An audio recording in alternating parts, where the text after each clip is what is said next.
The Duca estate stood like a fortress on the north side of Chicago, surrounded by iron gates and armed men who never smiled. Everyone in the city knew what happened behind those walls, and everyone knew better than to ask questions. Alessandro Duca was not the kind of man you spoke about in public unless you wanted trouble to find you in the dark. He controlled half the city's underground operations, and his name alone could make grown men lower their voices and look over their shoulders. But inside that great stone mansion, behind the locked oak door on the second floor, there was something far more dangerous than any weapon or threat. There was silence. The kind of silence that comes after losing everything that ever made you feel human. For 3 years, no one had entered that office. Not the cleaning staff, not his most trusted men, not even his aging mother who lived in the East Wing and prayed every night for her son's soul. The door remained locked, and the room remained untouched, exactly as it had been the day Alessandro's younger sister Maria died in a car accident on her way to a hospital appointment. She had been 8 months pregnant. The doctors tried for hours, but neither Maria nor her baby girl survived. Alessandro had been in that office when he received the call, and he had not allowed anyone inside since. He worked from other rooms now, conducted business in cold boardrooms and empty warehouses, but that office, the one where he used to laugh with Maria over coffee and talk about becoming an uncle, that room was sealed like a tomb. The entire household knew the rules. Do not ask about the office. Do not mention Maria's name. Do not try to comfort the boss unless you want to be sent away permanently. Alessandro had become colder after the accident, more distant, quicker to anger and slower to forgive. His dark eyes no longer held warmth, only calculation. His voice no longer carried humor, only commands. The staff moved through the estate like shadows, efficient and invisible, because that was the only way to survive working for a man who had forgotten how to feel anything except rage and grief. Sophia Morty had been working at the Duca estate for almost 2 years. She was a widow herself, having lost her husband in a construction accident when her daughter Emma was only 6 months old. She understood loss in a way that most people only pretended to. She understood that grief does not fade. It just becomes something you carry quietly so the world does not see you struggling. She was a good housekeeper, thorough and respectful, never speaking unless spoken to, and never lingering in rooms longer than necessary. She kept her head down and her daughter away from the estate, knowing that a child's laughter and noise would not be welcome in a house that felt more like a mausoleum than a home. But on a cold afternoon in early October, everything changed. Sophia received a call at 7 in the morning from Emma's preschool. There had been a sudden pipe burst in the building, flooding 3 classrooms and forcing the school to close for emergency repairs. There was no time to find alternative childcare. Sophia's mother lived 4 hours away, and the neighbor who sometimes helped was out of town for a family funeral. Sophia stood in her small apartment, staring at her phone, feeling panic rise in her chest like cold water. She could not afford to miss work. She could not risk being fired. Single mothers did not get second chances in her world. So she made a decision that terrified her. She would bring Emma to work and keep her hidden in the servants' quarters. The little girl was well-behaved, quiet for a 3-year-old, and loved books enough to sit still for hours. Sophia dressed her daughter in soft gray clothes that would not stand out, packed a bag full of coloring books and puzzles, and knelt down to look Emma directly in the eyes. Her voice was gentle but firm as she explained the rules. You must stay in the small room downstairs. You must not make noise. You must not explore the house. And most importantly, you must never, ever go near the tall oak door on the second floor. Emma nodded with the seriousness that only small children can summon when they sense their parents' fear. She promised to be good. For most of the morning, everything went according to plan. Emma sat quietly in the servants' break room, coloring pictures of flowers and cats while Sophia moved through the estate, dusting shelves and polishing silverware. The other staff members raised their eyebrows when they saw the child, but no one said anything. They all understood desperation.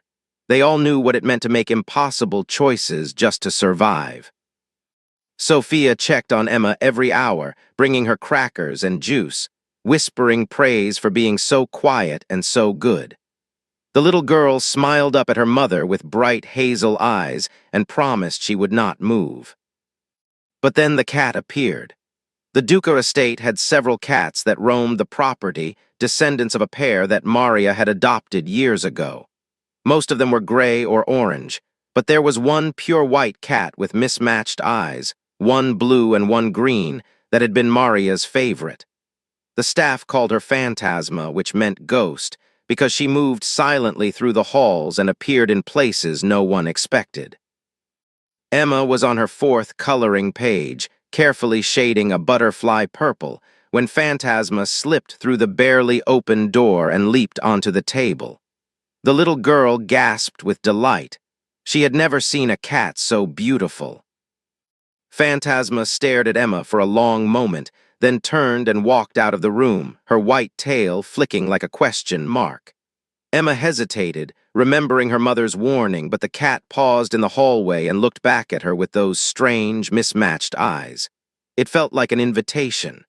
The kind of invitation that curious 3-year-olds cannot ignore. Emma slid off her chair and followed.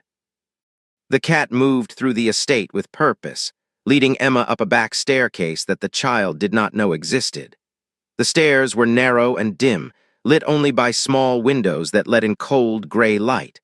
Phantasma climbed without looking back, and Emma followed, her small hand trailing along the wall for balance. At the top of the stairs, the cat turned down a long hallway that smelled like old wood and lavender. There were paintings on the walls, portraits of serious-looking people in old-fashioned clothes. Emma looked up at them as she walked, wondering if they were watching her. At the end of the hallway stood a tall oak door, exactly like the one her mother had warned her about. Phantasma sat in front of it and meowed once, soft and clear. Then, to Emma's amazement, the door swung open just a crack, as if it had not been latched properly. The cat slipped inside, and Emma, forgetting every promise she had made, followed. The office was larger than Emma expected and filled with soft afternoon light that came through tall windows draped in heavy curtains. There were bookshelves covering 2 walls, filled with leather-bound volumes and framed photographs. There was a large wooden desk covered in papers that looked like they had not been touched in a very long time. And there, on a dark leather sofa beneath the window, was a man. He was asleep, one arm thrown over his eyes, his chest rising and falling slowly. He wore black clothes and his dark hair was messy, as if he had been running his hands through it. Even in sleep, he looked intimidating, all sharp angles and controlled power. Emma should have been afraid. Any reasonable child would have run away. But Emma had never been particularly reasonable, and something about the sleeping man made her feel sad instead of scared. He looked lonely. He looked the way her mother sometimes looked late at night when she thought Emma was asleep, like he was carrying something too heavy and had no one to help. Phantasma jumped onto the sofa and curled up near the man's feet. Emma looked around the room and noticed a soft blanket folded over the back of a chair. Her mother always said that people should be covered when they sleep, or they might catch cold. Moving very quietly, Emma took the blanket and carefully draped it over the sleeping man, making sure to tuck it around his shoulders the way her mother tucked her in at night. The man did not wake.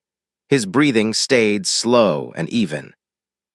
Emma sat down on the floor near the sofa and pulled her favorite book from the small bag she had been carrying.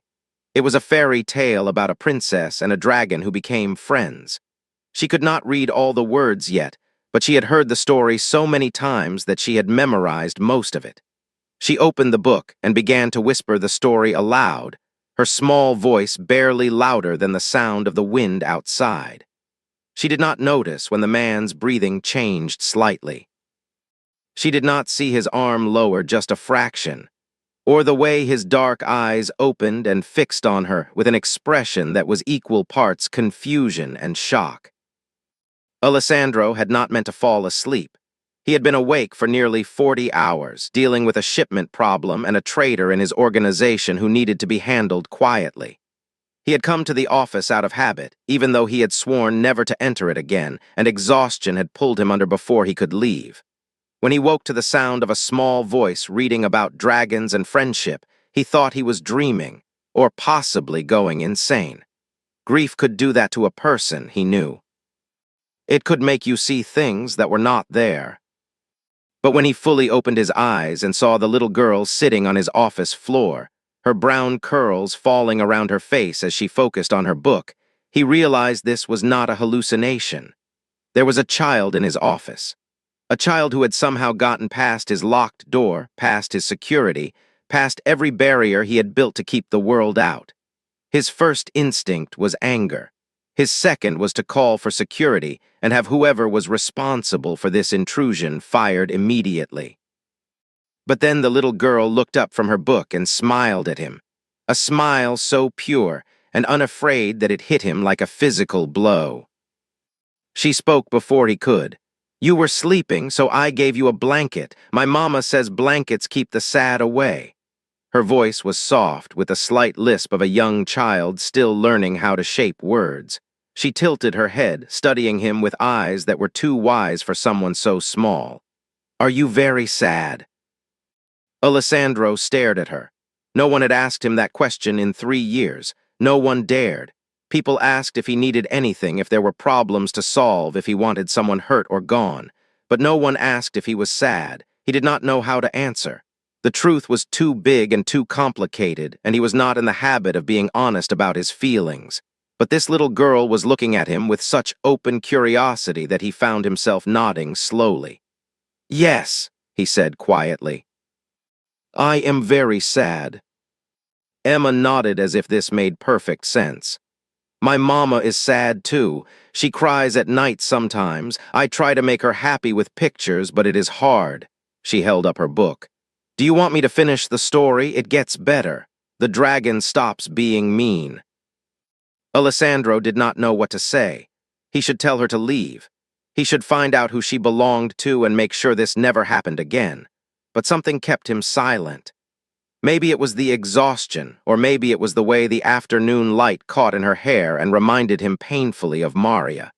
Or maybe it was just that he had been alone for so long that even this strange, impossible intrusion felt like something other than emptiness.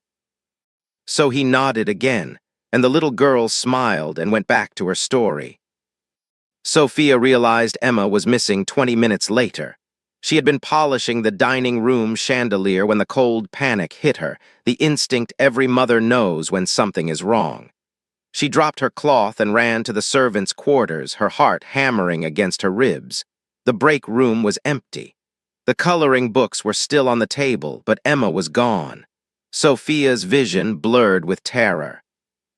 She searched the kitchens, the laundry room, the back hallways, calling her daughter's name in a harsh whisper, too afraid to shout and draw attention, but too desperate to stay silent. One of the other housekeepers, an older woman named Rosa, grabbed her arm. "I saw the white cat go upstairs an hour ago. You know how children follow animals." The words were meant to be comforting, but they sent ice through Sophia's veins. Upstairs, where the bedrooms were, where the forbidden office was. She took the main staircase 2 steps at a time, no longer caring about being quiet or invisible. If Emma had somehow gotten into Alessandro Duca's private office, they were both as good as dead. She reached the 2nd floor and saw it immediately. The oak door at the end of the hall, the one that was always locked, was open. Just a crack, but open. Sophia's knees nearly gave out.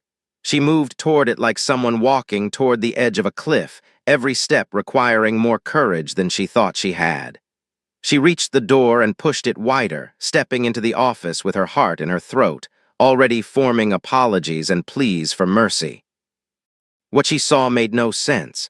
Her daughter was sitting on the floor, her book open in her lap, talking about a dragon who learned to bake bread. And Alessandro Duca, the most feared man in Chicago, the man whose orders had ended lives and destroyed empires, was lying on the sofa with a blanket tucked around him, listening. His dark eyes were fixed on Emma with an expression Sophia had never seen on his face before. It was not anger. It was not even annoyance. It was something softer.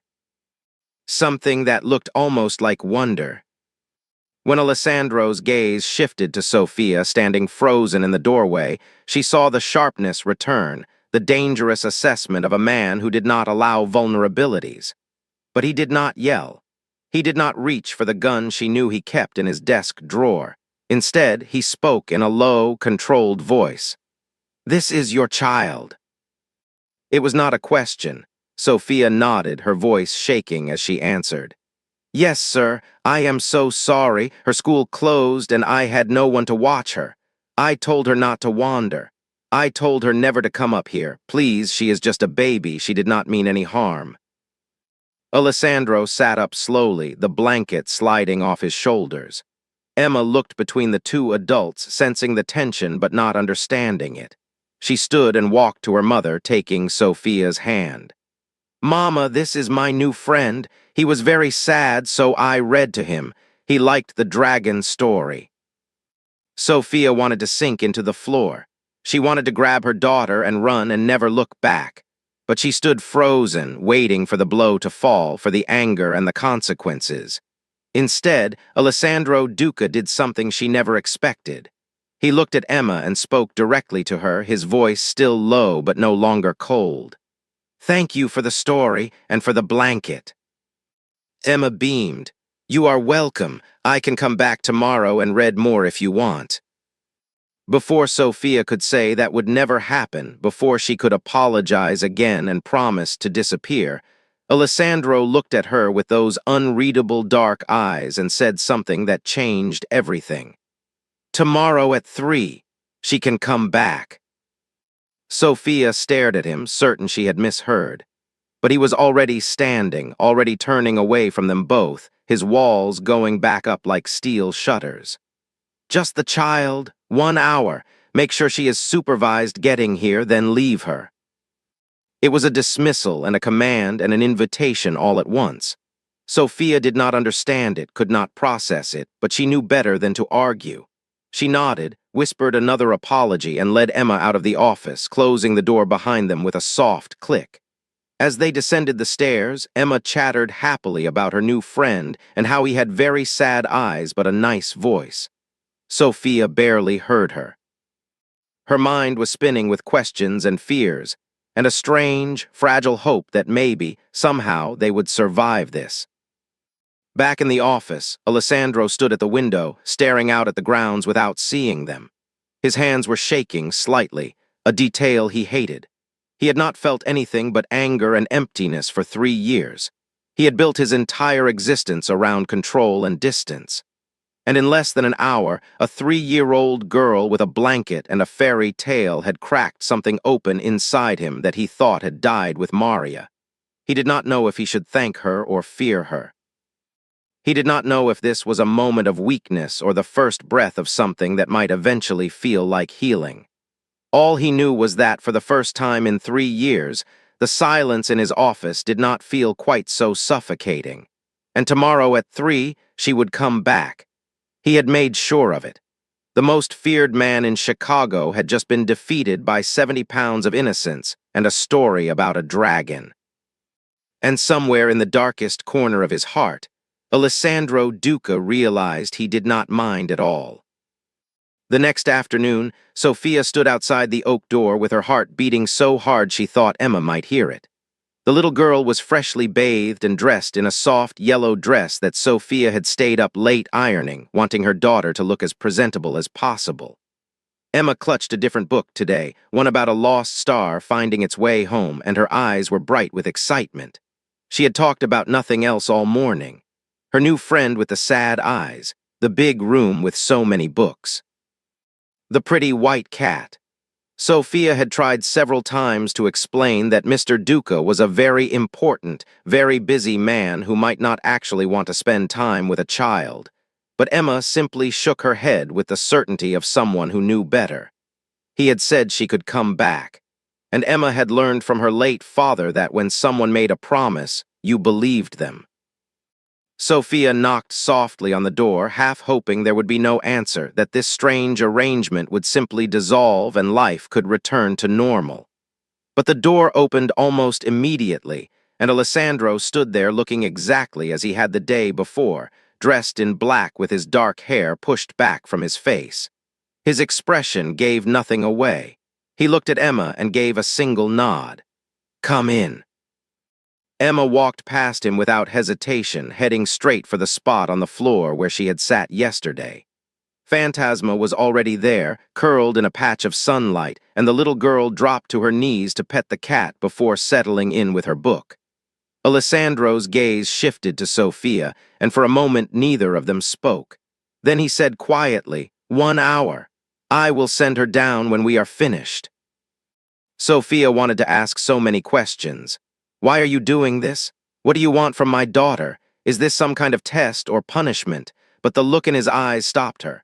It was not cruel or calculating. It was just tired. Deeply, endlessly tired. So she nodded and left, closing the door and retreating downstairs to her work, though she accomplished almost nothing, too distracted by worry and confusion. Inside the office, Alessandro sat at his desk and pretended to review documents while Emma read aloud. Her voice filled the room like music, or like water filling a space that had been dry for too long. She did not demand his attention or ask him to engage. She simply read, pausing occasionally to show him a picture or explain why a particular character was her favorite. After about 20 minutes, she stopped mid-sentence and looked at him directly. "Do you have any little girls?" The question hit him like a bullet. His jaw tightened, and for a moment he could not breathe. But Emma was still looking at him with those wide, curious eyes, waiting for an answer with the patience of someone who did not understand that some questions were dangerous. He forced himself to speak.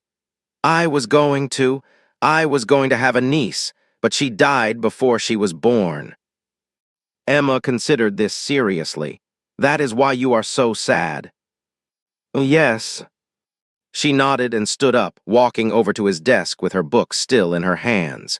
She was so small that the top of her head barely cleared the edge of the desk. She reached out and patted his hand the way someone might comfort a frightened animal. "It is okay to be sad. My papa died too. I do not remember him much, but Mama says he loved me very big. Maybe your niece knows you would have loved her very big too." Alessandro felt something crack in his chest, something that had been holding together through sheer force of will. His eyes burned and his throat closed, and he had to look away from this tiny, impossible child who somehow understood grief better than any adult he knew. He nodded because he could not speak. Emma seemed satisfied with this. She patted his hand one more time, then returned to her spot on the floor and continued reading as if nothing profound had just happened. That became their routine. Every day at 3, Emma arrived with a new book or sometimes the same book if she decided he needed to hear it again. She read, she talked, she asked questions that Alessandro found himself answering with more honesty than he had given anyone in years. She told him about her mother, who worked very hard and was very pretty but also very worried all the time. She told him about the apartment where they lived, which was small but had a window where birds came to visit. She told him she wanted a dog someday, and her favorite food was butter noodles, and she thought the white cat was probably magic. Alessandro listened. At first, he told himself he was simply allowing this because it was easier than dealing with the disruption of throwing them out. Then he told himself it was because the child amused him in some distant, abstract way. But by the end of the first week, he had to admit the truth. He looked forward to 3 in the afternoon. He found himself checking the clock and feeling something almost like anticipation. When Emma was in his office, the weight that constantly pressed on his chest lifted slightly. The room that had been a shrine to grief slowly became something different. A place where a little girl left her drawings on his desk and insisted he drink pretend tea from tiny, invisible cups, and told him very seriously that dragons were probably just misunderstood. Sophia watched this transformation with a mixture of relief and terror. Relief because they had not been thrown out or worse. Terror because she did not understand what Alessandro wanted, and in her experience, powerful men always wanted something. She saw the way he looked at Emma sometimes when he thought no one was watching, with an expression that was equal parts pain and something that might have been longing. She noticed that he started keeping cookies in his desk drawer, the kind children liked. She heard from Rosa that he had stopped shouting at the staff, and had even smiled once, a sight so rare that it had startled the security guard into dropping his coffee. But she also noticed something else. She noticed the way Alessandro looked at her when she came to collect Emma in the evenings. It was not the look of an employer assessing a servant. It was something more complicated, something that made her pulse quicken and her face flush. She told herself she was imagining it. Men like Alessandro Duca did not look at women like her, widowed housekeepers with too many responsibilities and not enough money. But the look persisted, and worse, she found herself looking back. It was during the third week that everything shifted. Emma had been reading a story about a knight and a princess when she suddenly stopped and looked at Alessandro with the blunt curiosity only children possess. "Why do you not have a wife?" Alessandro, who had been reviewing actual work documents this time, looked up with surprise. "That is a complicated question." "Mama says I ask too many complicated questions." Emma tilted her head. "But if you had a wife, maybe you would not be so lonely. Lonely makes sad worse. That is what Mama says." "Your mama sounds very wise." "She is the most wise." Emma paused. "She is also very pretty, and she makes really good pancakes. Do you like pancakes?" Alessandro felt the corner of his mouth twitch, something that might have been the beginning of a smile. "I do like pancakes." "Then maybe you should marry my mama." Emma said this as if it were the most logical conclusion in the world. "Then you would have pancakes, and she would not be so worried all the time, and I could read to you every day without having to go back to preschool." Alessandro did not know whether to laugh or retreat into his usual cold distance. Instead, he found himself asking, "And you think your mama would want to marry me?" Emma shrugged. "Probably. You are nice and you have a very big house and you listen to stories. Those are all good things." Then her face grew more serious. "But you would have to promise not to die. Mama is very scared of people dying now." The conversation ended there because Sophia arrived to collect Emma, but the words stayed with Alessandro long into the night. He lay awake in his bedroom, staring at the ceiling, thinking about a woman he barely knew and a child who had somehow become the most important part of his day. It was insane. It was impossible. He was a man whose hands were stained with violence and whose name made people afraid. Sophia was gentle and kind and deserved someone who could give her a normal life. And yet he could not stop thinking about what it might be like to have them both stay. To hear Emma's voice reading stories every day. To see Sophia's smile, which was rare but devastating when it appeared. To have something that resembled a family. He was still wrestling with these thoughts when the threat appeared. It started small. Marco Santos was a mid-level operator in a rival organization, someone Alessandro's people had been watching for months because of suspected ambitions. Marco had been making moves, trying to build alliances and create leverage. Alessandro had planned to deal with him eventually, but the man had not been an immediate priority. That changed the day one of Alessandro's security guards reported seeing Marco watching the servants' entrance of the estate, watching at exactly the time Sophia left work with Emma. Alessandro felt cold rage flood through him. He had people followed, had Marco's movements tracked, and what they discovered made his blood freeze. Marco had been watching Sophia and Emma for nearly 2 weeks. He had been to their apartment building.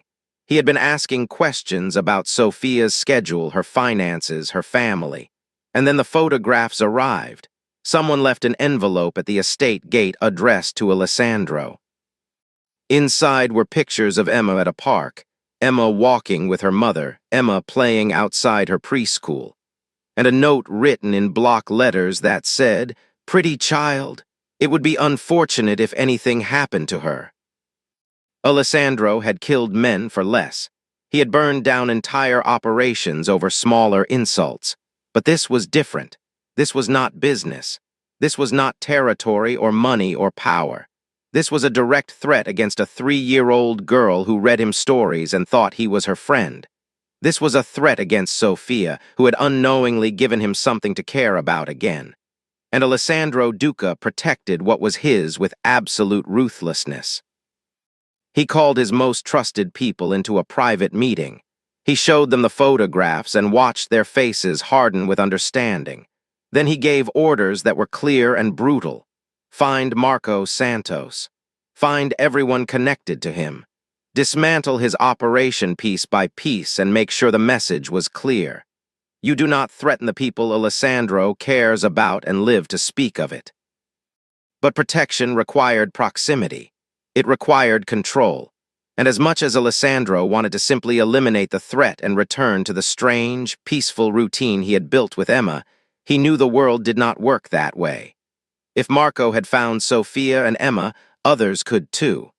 The only way to truly protect them was to bring them inside his world completely, to claim them publicly in a way that would make harming them an act of war. That afternoon, when Sophia brought Emma for her daily visit, Alessandro asked her to stay.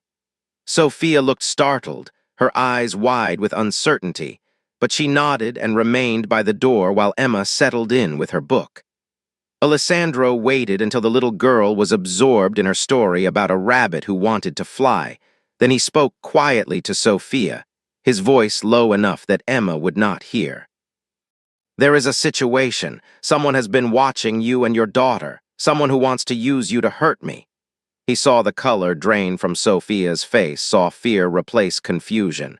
He hated being the cause of that fear, but she needed to know the truth. "I am handling it, but until the threat is completely eliminated, you cannot go back to your apartment. It is not safe." Sophia's voice shook when she answered. "What are you saying?" "I am saying you and Emma will stay here, in the estate, under my protection." He paused, then added, "Not as my employee, as my guests. No one will touch you here. No one would dare." "Why?" The question was barely a whisper. "Why would you do this for us?"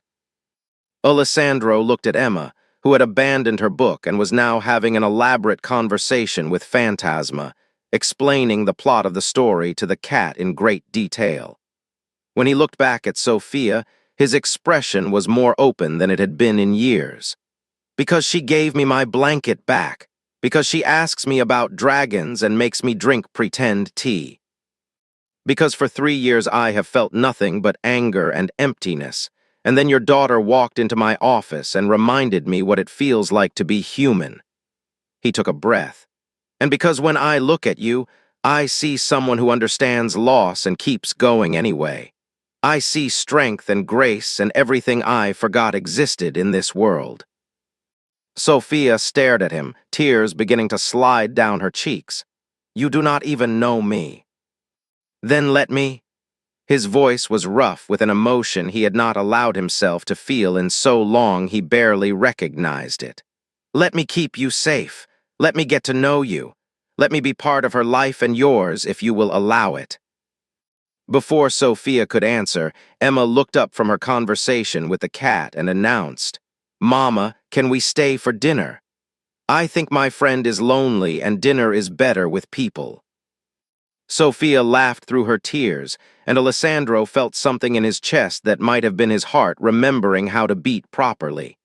"Yes, baby," Sophia said softly, her eyes still on Alessandro. "I think we can stay for dinner." That night they ate together in the small dining room that Maria had loved, the one with windows overlooking the garden. Emma talked endlessly, filling every silence with stories and observations and questions. Sophia slowly relaxed, the fear easing from her shoulders as she realized that here, in this fortress of a house, they truly were safe. And Alessandro sat at the head of the table, watching them both, and felt something he had thought was dead forever. He felt hope.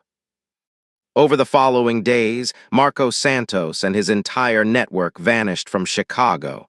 Those who asked questions were told only that Marco had made a fatal error in judgment. The photographs were destroyed. The threat was eliminated so completely that it was as if it had never existed. And in the Duca estate, a new kind of family was beginning to form. Emma moved into a bedroom that had once belonged to Maria, though Alessandro had it completely redecorated in soft yellows and whites, with shelves for books and space for toys. Sophia was given a suite in the main house, not the servants' quarters, and though she initially protested, Alessandro made it clear this was not negotiable. She was not staff anymore. She was something far more precious. They fell into new routines. Breakfast together in the morning sunlight. Emma's reading time at 3, which Sophia now attended, sitting quietly and watching as the fierce mafia boss became someone gentle under her daughter's influence. Dinners that stretched long into the evening, filled with conversation that grew deeper and more personal as the days passed. Sophia told Alessandro about her late husband, about the loneliness of widowhood and the fear of raising a child alone.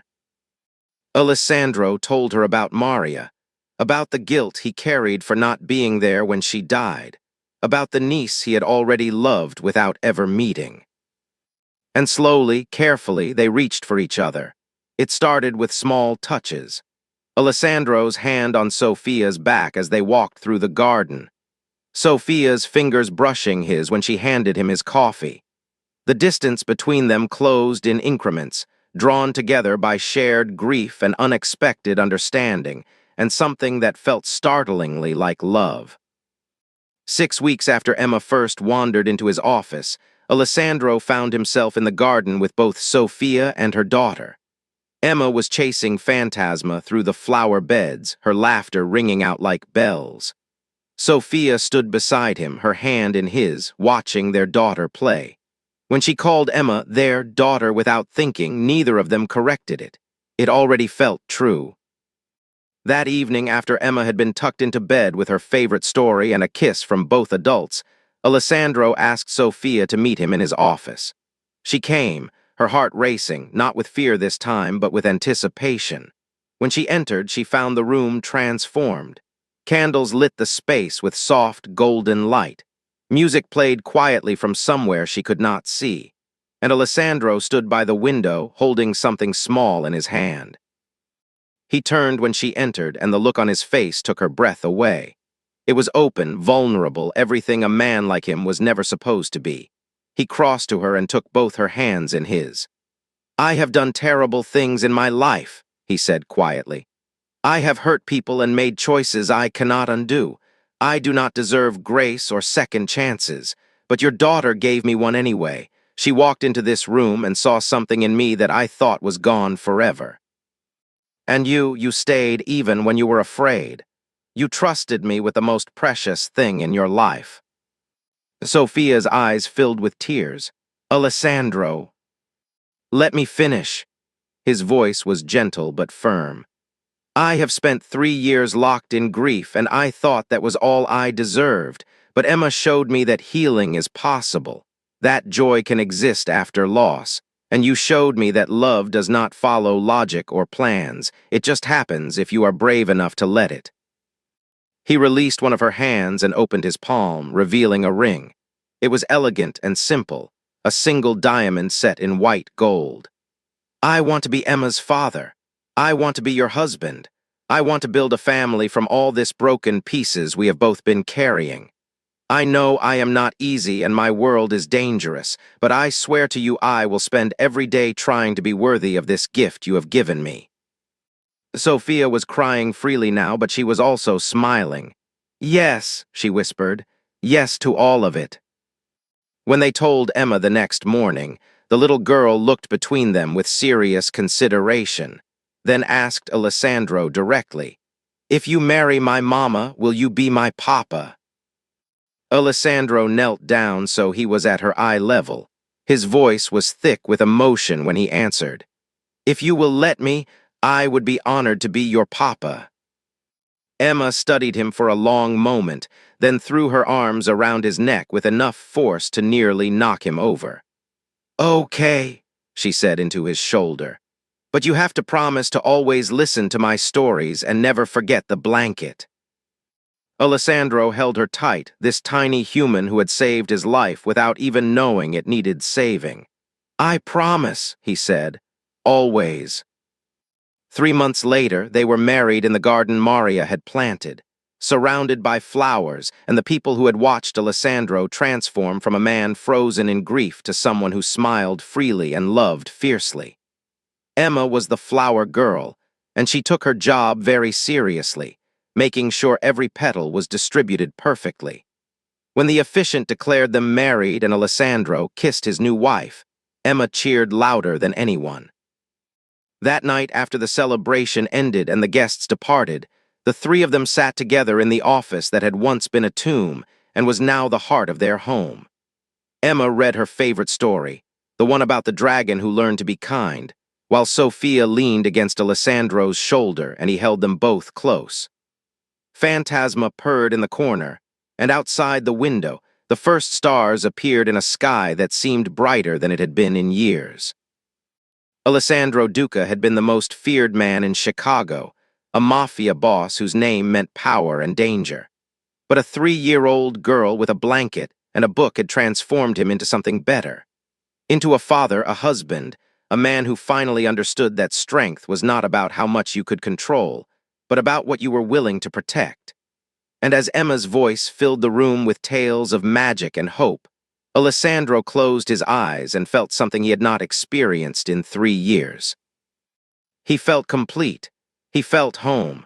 And he knew with absolute certainty that he would spend the rest of his life being worthy of the love these two extraordinary people had given him. The mafia boss had been conquered not by violence or strategy, but by innocence and grace.